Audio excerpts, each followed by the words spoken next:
আজকে কোন ওয়ার্ডে প্রচার সারলেন? ধুতি পাঞ্জাবি, হাতে হাতে মাছ, রুই মাছ। 2 নম্বর ওয়ার্ডে আজকে বেরিয়েছি। আজকে পয়লা বৈশাখ, আমরা সকলের যেন নতুন বছর ভালো হয় সেই কামনা করছি। সবাইকে পয়লা বৈশাখের শুভেচ্ছা জানাচ্ছি। আর আজকে আমাদের সমস্ত কার্যকর্তাদের সাথে আমরা একসাথে মাছ ভাত খাবো। হাতে মাছ নিয়ে অভিনব প্রচার। অভিনব প্রচারের ব্যাপার না, অনেকে বলে বেড়াচ্ছে বিজেপি আসলে নাকি মাছই বন্ধ করবে। আমরা বলছি বাঙালি মাছ ছাড়া বাঁচবে কি করে? মাছে ভাতে বাঙালি কথা বলে। মাছে ভাতে বাঙালি থাকবে, বাঙালি মাছে ভাতে আর থাকবে বিজেপির সাথে। এটা পয়লা বৈশাখে বাঙালিরাই বলছে যে থাকবে বাঙালি মাছে ভাতে আর থাকবে বিজেপির সাথে।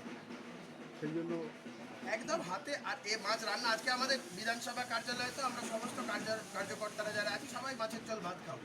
বাঙালি মাছ ছাড়া চলবে না, বাঙালিদের মাছ ছাড়া চলে না, বাঙালিদের মাছ ছাড়া চলতে পারে না। প্রচারে আপনি প্রার্থী হাতে মাছ নিয়ে বেরিয়েছেন, কি বলছে মাছ সাধারণ তো প্রচন্ড শুভ। সাধারণ আমরা মানুষ একটা কি বলছে? আমাদের তো একটা শুভ কাজের মধ্যে আমরা আছি। মাছ অত্যন্ত শুভ। তো সেই জায়গায় সবাই সবার সাথে আমি শুভেচ্ছা বিনিময় করছি, কুশল বিনিময় করছি।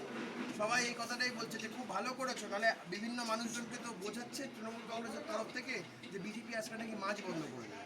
তাই আমরা মাছ হাতে নিয়ে বলছি যে আজকে সবাই আমরা মাছ ভাত খাবো, আপনারাও খান। আমরা মাছ ভাত ছাড়া আমাদের চলবে না।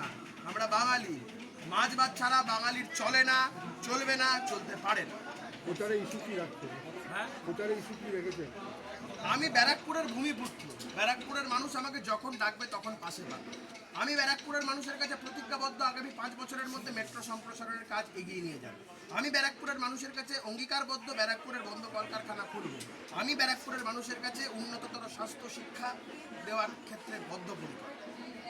আমি আপনাকে নিশ্চিতভাবে বলছি অন্তত 50,000 ভোটে রাজ চক্রবর্তীকে হারাবো, এবং রাজ চক্রবর্তীও সেটা খুব ভালো করে জানেন। রাজ চক্রবর্তীর ডান দিকে বাঁ দিকে যারা রাজ চক্রবর্তীর সাথে ঘুরছেন তারাই রাজ চক্রবর্তীর সাথে আদতেও আছে। তো আমি এ কথা আগেও বলেছি, এখনও বলছি, রাজ চক্রবর্তীর বহু তৃণমূলের নেতারা তারা যেভাবে আমার সাথে হোয়াটসঅ্যাপ আর ফেস টাইমে যোগাযোগ রাখছে, সে তালিকা যদি আমি কোনোদিন তুলে ধরি, রাজ চক্রবর্তী ঘরে ঢুকে যাবে, ডিমোরালাইজড হয়ে যাবে, প্রচার করাই বন্ধ করে দেবে।